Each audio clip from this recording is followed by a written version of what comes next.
North Georgia woman is out of jail this afternoon after claiming American laws don't apply to her. Police say they apply to her and also apply to her fake ID.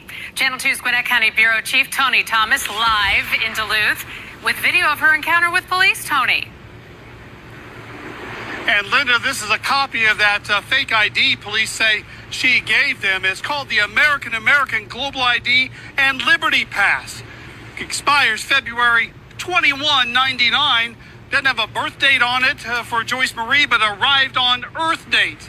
Now the back of it, well, it's basically a warning for cops to back off, and says it comes from the Continental Sidereal Republic.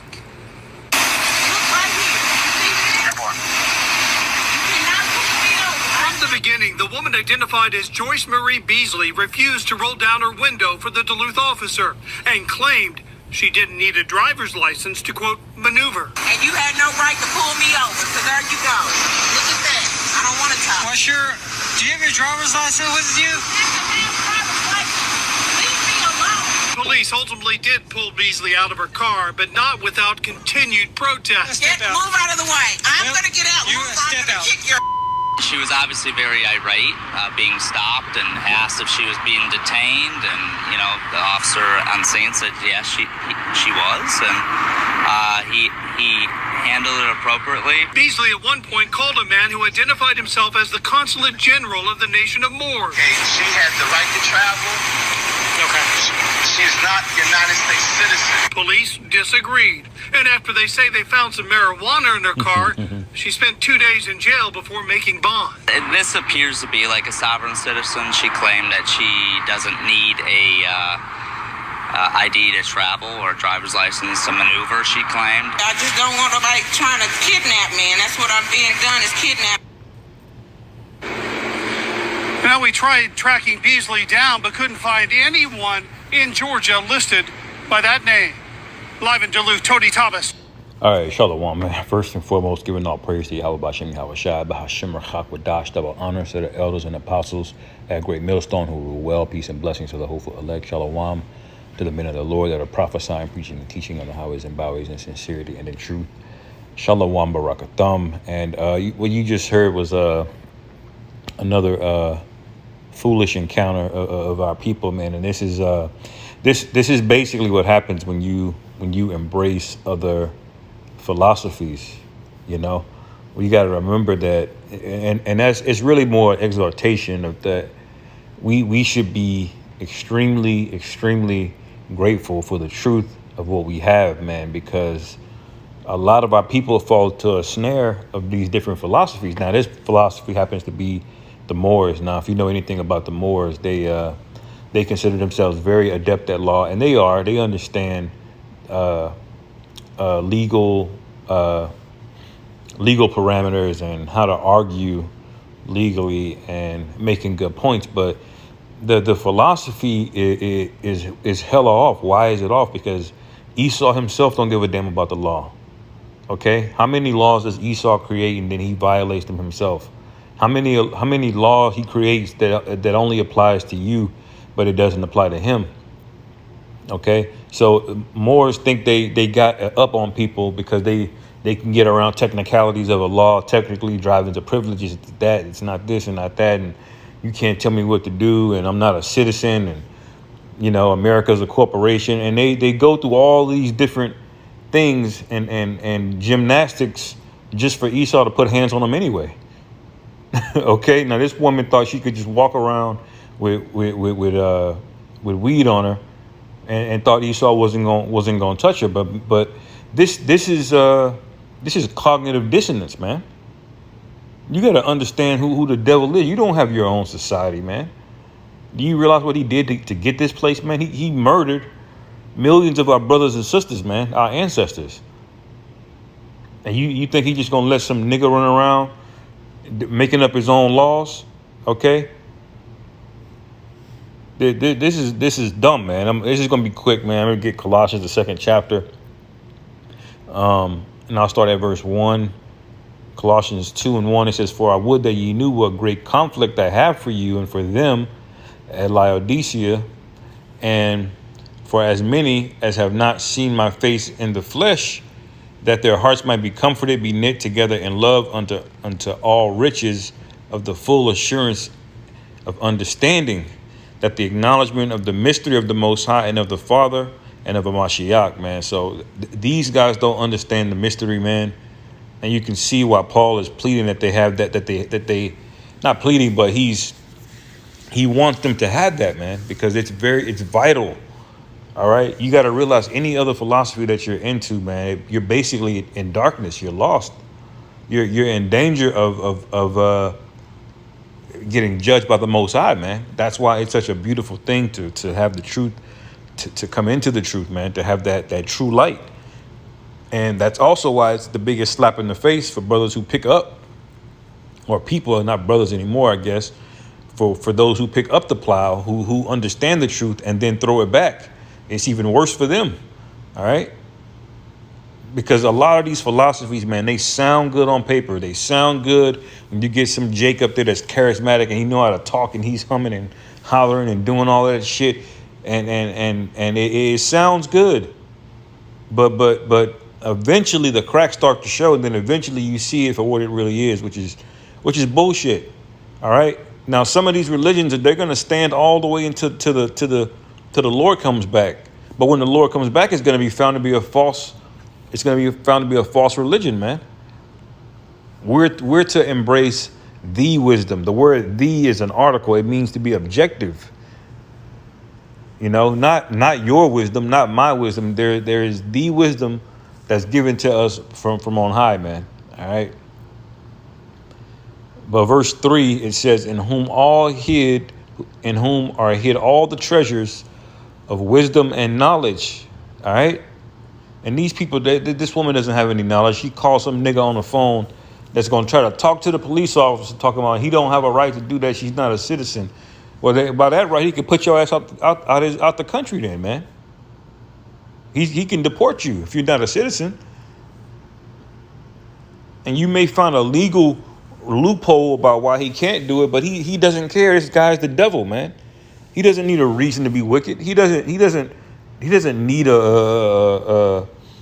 he doesn't care if it's a law or not. He'll just change the law, or he'll just violate the law. You see? But our people are caught into yet another snare of these alternate philosophies, man. You got what? You got Kemet, you got the Aboriginals, you got the Moors, the 5%ers, you got the Rastas, all right. You got Pan-Africans, which they're bugged the hell out. All right. All of these things that you're leeching onto these other philosophies that's associated with black, which is something that he created. And by he, I mean the devil. He put that in your mind to believe that you're black, and that's where all these other philosophies basically descend from, man. All right. So you see, it's all a snare. If you're not in the truth, then you're going to be destroyed, period. It says, verse 4, and this I say, lest any man should beguile you with enticing words. And see, these people read the handbook, the Moore handbook, and go, oh, that makes sense. All right, I'm doing that. I'm going to try. You think you're going to give Esau a printout of paper of your own license, and he's just going to be like, oh, I guess I was wrong. You just be on your way. You know, that's stupid, man. But somebody beguiled you, and most likely they're giving money to these people, man. Because that's what most of this is, man. Most of these religions, these ideologies, all these got Kemet and Sarnet, all these niggas, they want money, man. That's why they constantly having debates. And because Kemet is dry as hell, nobody gives a damn about Kemet. They got to keep bringing up the Bible and the Hebrew Israelites. If the Hebrew Israelites was not a part of Kemet, literally nobody would know who Sarnetta is, man. Nobody would be talking about him. All right. Same thing with Vocab Malone, man. Same thing with Christians nowadays. Christians realize they lost the sauce, man, because Jake was really the sauce. We're the ones that make things popular, man. We're the ones that add color and flavor and salt to everything. All right. And now that there's been a mass exodus out of men out of the church, you got just a bunch of nigga women who they'll follow anything. All right. Now the church ain't nothing special about it, man. People see it for what it really is, and their attendance is dropping. All right. So now the Hebrew Israelites are the main thing now. Okay. Even so much to the where you have celebrities talking about it, man. This truth, it can't be defeated, man. Okay. That's why we need to be grateful, man. Thank the Most High, man. The water Yahweh Bashim Yahweh Shai for the truth. So you're not out here looking stupid, okay? And I'm just going to read through this precept of a verse, maybe 8 or so.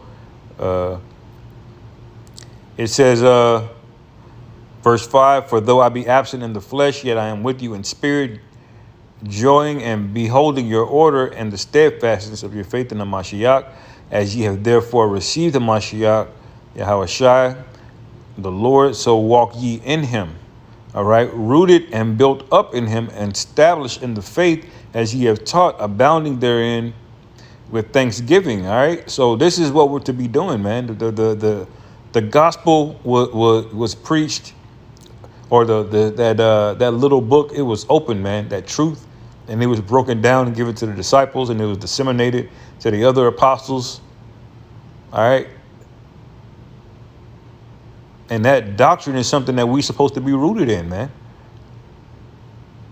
We're not supposed to give way to other philosophies, things that don't make sense. All right. And what anchors us to this thing? Prophecy, man. Prophecy pretty much is the one-hitter quitter to all of these other different philosophies, man. And that's a special thing the Lord gave us, to know the end and to have the Spirit on us to preach it, and then have everything else about the doctrine make sense. Everything. All right. Now you're not revealed every single thing of creation, but we have the whole picture, man. We have 100% truth and understanding. All right. Verse 8, it says, beware lest any man spoil you through philosophy and vain deceit. All right. And these people, this woman, she was deceived.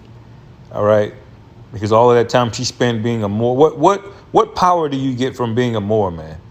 What satisfaction are you get from being a Moor? What purpose are you serving to society or your brothers or anybody being a Moor? Absolutely nothing. Jake just wants something to believe in because he's rebellious. If it's not the Most High, he believe in it. Believe in any goddamn thing, man. All right. It says after the tradition of men, because Moors are a bunch of men that made shit up. Now, the Moors got popular during the time of when we were in West Africa. All right. Now, you had a bunch of Moors that were very brilliant brothers, by the way. They were really adept at math and trading, all right, and law. But those were Jakes, but they basically weren't.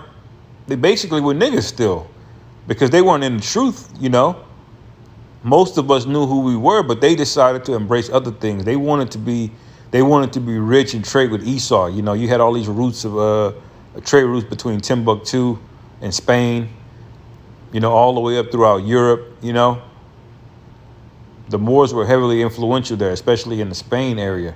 As a matter of fact, another word for Spanish is Moorish Latin, So we did go by those names at one point, but you got to realize shortly after that, what happened? The devil came through and enslaved us, man. Why? Because we were going off. That wasn't the truth. And we didn't want to heed. We didn't want to listen. All right. It says, after the rudiment of the world and not after Hamashiach, for in him dwelleth all the fullness of the Godhead bodily, man. So we got to remember, man, it's just a reminder to brothers, man, to hold on to what you have, man. Value this thing, man. And put your all into it. This is a heavy investment, man. I myself need to work on that as well, man. Whether it be reading Hebrew, getting more into the history, studying more, having the Lord just fortify your mind, man, against demons. So you stay rooted in this thing, man. Because everyone else is about to be revealed soon, that all of these other people, man, they don't have it. When all hell breaks loose, which it will very, very soon, these people are not going to know what the fuck is going on. Not a Moor, not a 5%er, not nobody in Kemet. They're not going to have any answers, but we do. All right. we're not going to be confused or confounded by anything happening. And that's through the spirit and power of Yahweh Bashem Yahweh Shai, man. So I'll end it there, man. Hopefully you brothers were edified. Call hello Yahweh Bashem Yahweh Shai, Bahashem Rachak Wadash, Wa Abab Abal, Shalom.